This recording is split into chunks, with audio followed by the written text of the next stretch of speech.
അഗ്നിജ്വാല A deep love story ഭാഗം 118. അപ്പോ പൊന്നുവിന്റെ ചുണ്ടിൽ ചുണ്ടുകൾ അമർത്തി വെച്ചു. ഉടലാകെ ഒരു വിറയല് പടർന്നതുപോലെ ഇരുവരും ഒരു നിമിഷം നിന്നുപോയി. പെട്ടെന്ന് പൊന്നു അവനെ തള്ളിമാറ്റാൻ ശ്രമിച്ചെങ്കിലും അതിനു മുന്നേ അവന്റെ ചുണ്ടുകൾ അവളുടെ കീഴ്ചുണ്ടിനപ്പാടെ വിഴുങ്ങുമ്പോൾ ചുംബിച്ചു തുടങ്ങിയിരുന്നു. പൊന്നു കുതറിപ്പിടഞ്ഞു. അപ്പു ആ കൈകളെ അങ്ങനെ പുറകിലേക്ക് പിടിച്ച് ഡോറിലേക്ക് ചേർത്ത് വെച്ചു. വാശിയിലും അവളോടുള്ള ദേഷ്യത്തിലുമായിരുന്നു ആ ചുംബനം അവൻ തുടങ്ങി വെച്ചത്. പക്ഷെ എപ്പോഴോ അവന്റെ കണ്ണുകൾ കൂമ്പി അടഞ്ഞുപോയി. ആദ്യമായി ഒരുവളെ ചുംബിക്കുന്നത് കൊണ്ടോ അതോ അവളും ഇപ്പോ അടങ്ങി നിൽക്കുന്നുണ്ടെന്ന് മനസ്സിലായതുകൊണ്ടോ അപ്പോൾ അവളുടെ ഇരു ചുണ്ടുകളെ മാറി മാറി ചുംബിച്ചു. പൊന്നു കൈകൾ ചുരുട്ടി കണ്ണുകൾ അടച്ചു നിന്നു. അപ്പു പതിയെ അവളുടെ കൈകളെ മോചിപ്പിച്ചു. പക്ഷേ പൊന്നു കൂമ്പിപ്പോകുന്ന കണ്ണോടെ ആ നിൽപ്പ് നിന്നു. പക്ഷെ പെട്ടെന്ന് ചുണ്ടിലെറിഞ്ഞൊരു നോവ്. എരിവ് വലിച്ചുപോയവൾ. അപ്പുവിന്റെ പല്ലുകൾ അവളുടെ ചുണ്ടിൽ പാട് വീഴ്ത്തിയിരിക്കുന്നു. ഏതോ നിമിഷം അവളും അവനെ ചുംബിച്ചു പോകേണ്ടതായിരുന്നു. പക്ഷെ പെട്ടെന്ന് ആരോ ഡോറിൽ ശക്തമായൊന്ന് തട്ടി. അപ്പോഴും പൊന്നു അപ്പു അതൊന്നും അറിഞ്ഞിരുന്നില്ല. ആരവേട്ട? അപ്പുവിനെ ഡോറിൽ തട്ടിക്കൊണ്ട് ജ്വാല വിളിച്ചു. അവൻ ഞെട്ടിക്കൊണ്ട് കണ്ണുകൾ വലിച്ചു തുറന്നു. കണ്ണുകൾ കൂമ്പിയടച്ച് തനിക്ക് വിധേയായി നിൽക്കുന്നവളെയാണ് അവൻ ആദ്യം കണ്ടത്. പകച്ചുപോയി അപ്പു. അവൻ പെട്ടെന്ന് പൊന്നുവിൽ നിന്നും അകന്നു മാറി. അവൾ കിതച്ചുകൊണ്ട് തല താഴ്ത്തി ബെഡിലേക്ക് ഇരുന്നു പോയി. അവൾ ഇരിക്കുന്നത് നോക്കി നിന്ന അപ്പുവിന്റെ മുഖം മങ്ങി. പെട്ടെന്നുള്ള വാശിക്ക് താൻ എന്താണ് ചെയ്തത് എന്ന ബോധം അവന് വന്നപ്പോഴേക്കും താമസിച്ചു പോയി. അവൻ തലയ്ക്ക് കൈകൊടുത്തു പോയി. ആരവേട്ട? വീണ്ടും ജ്വാല വിളിക്കുന്നു. എന്താ ജ്വാലക്കുട്ടി? അവൻ ശബ്ദത്തിൽ സ്വാഭാവികത കലർത്തിക്കൊണ്ട് ചോദിച്ചു. പൊന്നു എവിടെ അരവേട്ട? ജ്വാല ചോദിച്ചു. അപ്പു പതർച്ചയോടെ പൊന്നുവിനൊന്ന് നോക്കി. തലതാഴ്ത്തിയിരിക്കുന്ന അവള് കരയുകയാണെന്ന് ഉലയുന്ന ആ ശരീരത്തിൽ നിന്നും അവന് മനസ്സിലായി. അരവേട്ട, പൊന്നു എവിടെ? ജ്വാല വീണ്ടും ചോദിച്ചു. പൊന്നോ? അതിന് അവളിങ്ങോട്ട് വന്നിട്ടില്ലല്ലോ. അപ്പു പെട്ടെന്ന് പറഞ്ഞു. ആണോ? ഇങ്ങോട്ടാണെന്ന് പറഞ്ഞിട്ടാ അവള് മുകളിലേക്ക് വന്നേ. പിന്നെ എവിടെ പോയാവോ? നേരത്തെ എന്തോ അവള് അലർന്ന ശബ്ദം കേട്ടതുപോലെ തോന്നി. ജ്വാല പറഞ്ഞു. അവൻ തലതാഴ്ത്തിയിരിക്കുന്ന പൊന്നുവിനെ ദയനീയമായി നോക്കി. ജ്വാല, അവളിങ്ങോട്ട് വന്നിട്ടില്ല. ചിലപ്പോ നിന്റെ റൂമിലുണ്ടാവും. അല്ലാതെ ഇവിടെയെങ്ങും ആരുമില്ല. അടഞ്ഞു കിടക്കുന്ന ഡോറിലേക്ക് നോക്കി അവൻ വീണ്ടും പറഞ്ഞു. ആണല്ലേ? എന്നാ ശരി അരവേട്ട, ഞാൻ അവളെ ഒന്ന് നോക്കിയിട്ട് വരാം. എവിടാണ് അവന്റെ കണ്ണ ഇവള്? ജ്വാല അതും പറഞ്ഞ് അവിടെ നിന്ന് പോയി. അവളുടെ പാദസരത്തിന്റെ കിലുക്കം അകന്നു പോകുന്നത് അപ്പവും കേൾക്കുന്നുണ്ടായിരുന്നു. ജ്വാല നേരെ അവളുടെ അഗ്നിയുടെ റൂമിലേക്കാണ് പോയത്. സംശയത്തോടെ അവൾ റൂമിലേക്ക് കയറാൻ തുടങ്ങും മുന്നേ ജ്വാലയെ താഴെ നിന്നും ചിത്ര വിളിച്ചിരുന്നു. അത് കേട്ട് അവൾ പെട്ടെന്ന് താഴേക്ക് തന്നെ ഇറങ്ങിപ്പോയി. അപ്പു ഒന്ന് നിശ്വസിച്ച് പൊന്നുവിനെ നോക്കിക്കൊണ്ട് പതിയെ ചുമരിലേക്ക് ചാരി നിന്നു. അവള് തല ഉയർത്തുന്നതേയില്ല. അപ്പുവിന് ആകെ കുറ്റബോധം തോന്നി. പെട്ടെന്നുള്ള ദേഷ്യത്തിന് താൻ എന്ത് അവിവേകമാണ് ചെയ്തതെന്നോർത്ത് അപ്പുവിന്റെ തല താഴ്ന്നു പോയി. അപ്പോഴും കിതപ്പുകൾ അടങ്ങുന്നില്ല ഇരുവരുടെ. ആദ്യമായിട്ടാ ഒരാളെ ചുംബിക്കുന്നേ, അതും വാശിക്ക്. പക്ഷെ ആ ചുംബനത്തിലെ വാശി എപ്പോഴോ ഇല്ലാതായിരുന്നില്ലേ? അപ്പു ആലോചിച്ചു. അവന് അറിയില്ലായിരുന്നു. അവൻ അവളെ വീണ്ടും നോക്കി. ആ സമയം തന്നെ പൊന്നു മുഖമുയർത്തി അപ്പൂനെ നോക്കി. അവളുടെ ചുവന്ന കണ്ണുകളും കണ്ണുനീർ ഉണങ്ങിപ്പിടിച്ച കവിൾത്തടവും ചുവന്ന് വീങ്ങിയ ചുണ്ടുകളും കണ്ട് അവളെ അവൻ വല്ലായ്മയോടെ നോക്കി. അവള് നിറഞ്ഞ കണ്ണുകൾക്കിടയിലും അവനെ ഒന്ന് തറപ്പിച്ചു നോക്കിക്കൊണ്ട് പെട്ടെന്ന് ബെഡിൽ നിന്നും എഴുന്നേറ്റ് വാതിലിന്റെ അടുത്തേക്ക് നടന്നു. പക്ഷെ അവളുടെ ആ പ്രവൃത്തിയിൽ അപ്പൂന് ചെറിയൊരു പേടി തോന്നി. അവളെങ്ങാൻ അവർക്കിടയിൽ നടന്നത് അഗ്നിയോടും ജ്വാലയോടും പോയി പറയുമോ എന്ന പേടി അവനിൽ നിറഞ്ഞു. എന്റെ ഭാഗത്തുനിന്ന് ഇങ്ങനൊരു നീക്കം ഒരു പെൺകുട്ടിക്ക് നേരെ ഉണ്ടായിന്നറിഞ്ഞാ ഏട്ടന് സഹിക്കാനാവില്ല. പിന്നെ ജ്വാല, അവളിതറിഞ്ഞ എന്നെക്കുറിച്ച് മോശമായിട്ട് ചിന്തിക്കോ?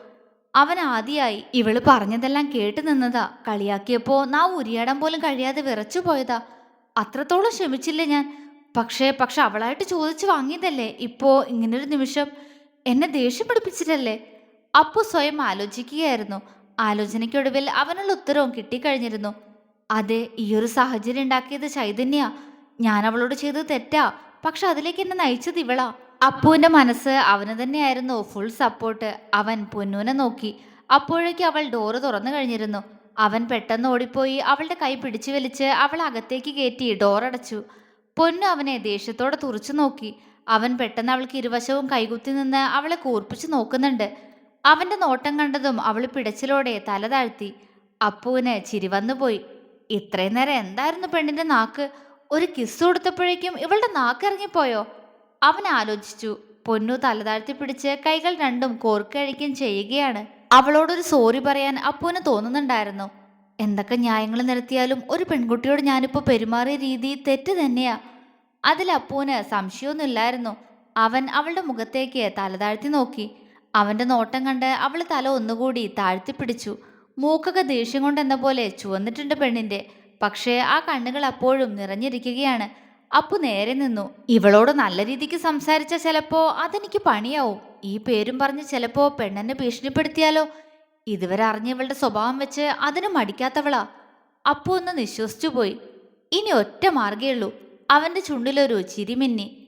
എന്തു പറ്റിയടി, ഇപ്പൊ നിന്റെ നാവ് ഇറങ്ങിപ്പോയോ? അവൻ അവളോട് പുച്ഛത്തോടെ ചോദിച്ചു. പ്രതീക്ഷിച്ച പോലെ തന്നെ പൊന്നു മുഖമുയർത്തി നോക്കുന്നുണ്ട്. അത് കണ്ട് അവൻ അവളെ നോക്കി പുച്ഛിച്ചു. എന്താടി നീ സംസാരിക്കാത്തെ? സംസാരിക്കടി. അവൻ വീണ്ടും അവളെ കളിയാക്കി. പൊന്നു അവനെ നോക്കി ചുണ്ടു പിളർത്തി. അച്ചോ, കരയാൻ പോവാണോ? എന്നാ കരയടി പുല്ലേ. ഇതിപ്പോ നീ എന്റെ അടുത്തുനിന്ന് ചോദിച്ചു വാങ്ങിയതാ ചൈതന്യ. അല്ലാതെ എനിക്ക് നിന്നെ ചുംബിക്കണം എന്നൊരു ആഗ്രഹം ഉണ്ടായിരുന്നില്ല.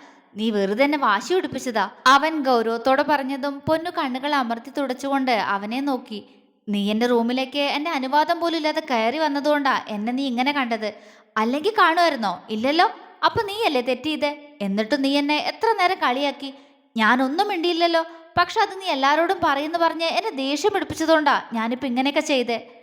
അവൻ പറഞ്ഞു നിർത്തവേ അവൾ അവനെ വെറുതെ ഒന്ന് നോക്കിയതേയുള്ളൂ. കാരണം അവൻ പറഞ്ഞ കാര്യങ്ങളെല്ലാം സത്യമാണെന്ന് അവൾക്ക് തന്നെ അറിയാവുന്നതാണ്. അപ്പോ ഞാൻ പറഞ്ഞു വന്നത് എന്താന്ന് പൊന്നുമോൾക്ക് മനസ്സിലായോ? അവൻ അഴിഞ്ഞു വീഴാറായ ബെഡ്ഷീറ്റ് മുറുക്കി ഉടുത്തുകൊണ്ട് അവളോട് ചോദിച്ചു. അവൾ ഇല്ല എന്ന പോലെ തലയൊന്നാട്ടി. നീ സംസാരിക്കില്ലേ? നിന്റെ നാവാരെങ്കിലും കൊണ്ടുപോയോ? ഇത്രയും നേരം എന്തൊരു ചെലക്കലായിരുന്നു നീ, നാഗവല്ലി. അവൻ പുച്ഛത്തോടെ ചോദിച്ചു. പൊന്നു അപ്പോഴും ഒന്നും മിണ്ടിയില്ല. ആ, എന്നാ നീ മിണ്ടണ്ട. പക്ഷെ ഞാൻ പറയുന്നത് ശ്രദ്ധിച്ച് കേക്കണം, മനസ്സിലായോ? ഉം. അവള് തേങ്ങിക്കൊണ്ട് മൂളി. അപ്പു അവളുടെ കണ്ണുകളിലേക്ക് തന്നെ നോക്കി. ആ കണ്ണുകൾ തുളുമ്പുന്നുണ്ട്. അവൻ പെട്ടെന്ന് അവളിൽ നിന്ന് നോട്ടം മാറ്റി. അതായത് ഞാൻ പറഞ്ഞു വന്നത്, നീ ഈ റൂമിലേക്ക് വന്നു കയറിയതിനു ശേഷമുള്ള ഒരു കാര്യം ആരും അറിയരുത്. അറിഞ്ഞാ. അവൻ അവൾക്ക് നേരെ വിരല് ചൂണ്ടി. അവൾ അവനെ സംശയത്തോടെ നോക്കി.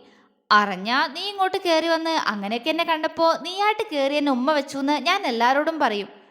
അപ്പു പെട്ടെന്ന് പറഞ്ഞതും പൊന്നു ഞെട്ടി. ഞാനല്ലല്ലോ. അവൾ ഇടർച്ചയോടെ ചോദിച്ചു. ആഹാ, ശബ്ദം വന്നല്ലോ. ഞാനും പേടിച്ചു എൻ്റെ ഒരു ഒറ്റ ഉമ്മ കൊണ്ട് ഈ ശബ്ദം പോയിന്ന്. ആ, അത് വിട്. നീ എന്താ ചോദിച്ചേ? നീ അല്ലല്ലോ എന്നെ ഉമ്മ വെച്ചതെന്നല്ലേ? പൊന്നു മൂളി. അപ്പു അവളിൽ നിന്ന് അകന്നു നിന്നു. അല്ല, നീ അല്ല. പക്ഷെ എനിക്കും പിടിച്ചു നിൽക്കണ്ടേ? നീ എന്നെ അപമാനിച്ചാ ഞാൻ നിന്നെ അതിനേക്കാൾ കൂടുതൽ അപമാനിക്കും. അതിലൊരു സംശയവും വേണ്ട. പിന്നെ നീ ആ ചരൺതണ്ടിയുടെ അനിയത്തിയല്ലേ. അതുകൊണ്ട് എല്ലാരും വിശ്വസിച്ചോളും നിന്റെ സ്വഭാവത്തെക്കുറിച്ച് പറഞ്ഞ.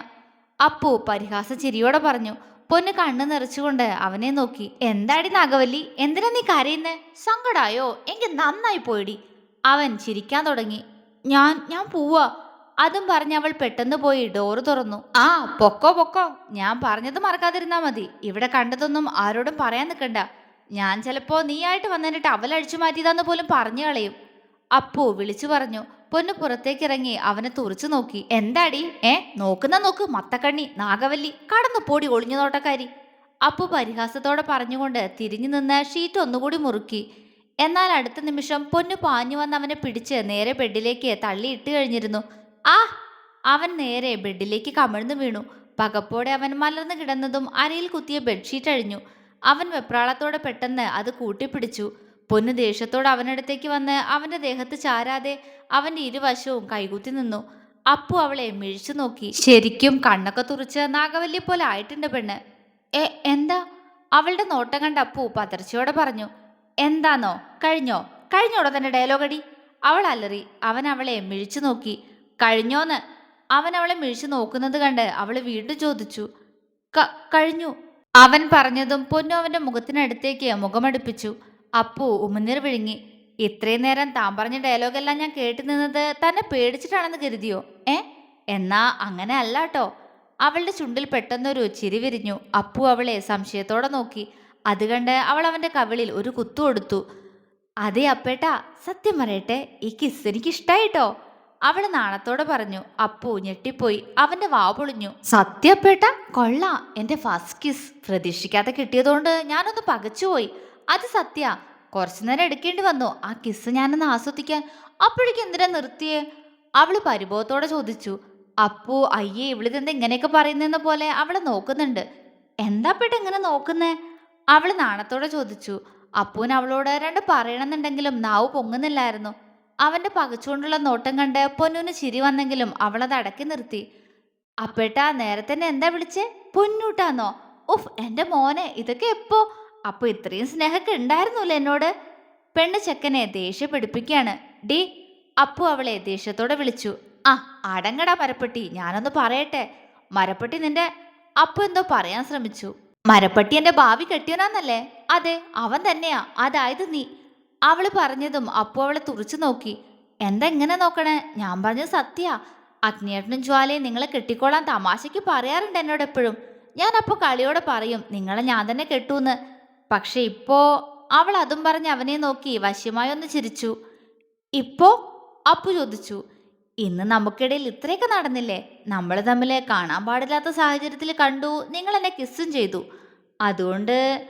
അവൾ പറഞ്ഞു വന്നത് ഒന്ന് നിർത്തി. അതുകൊണ്ട്? അപ്പൂന് അതാണ് അറിയേണ്ടത്. പൊന്നു ഒന്ന് ചിരിച്ചു. അതുകൊണ്ട് ഇത്രയും കാലം ജ്വാലയോടും അഗ്നിയേട്ടനോട് തമാശയ്ക്ക് പറഞ്ഞ കാര്യം നടത്താൻ പോവാ ഞാൻ.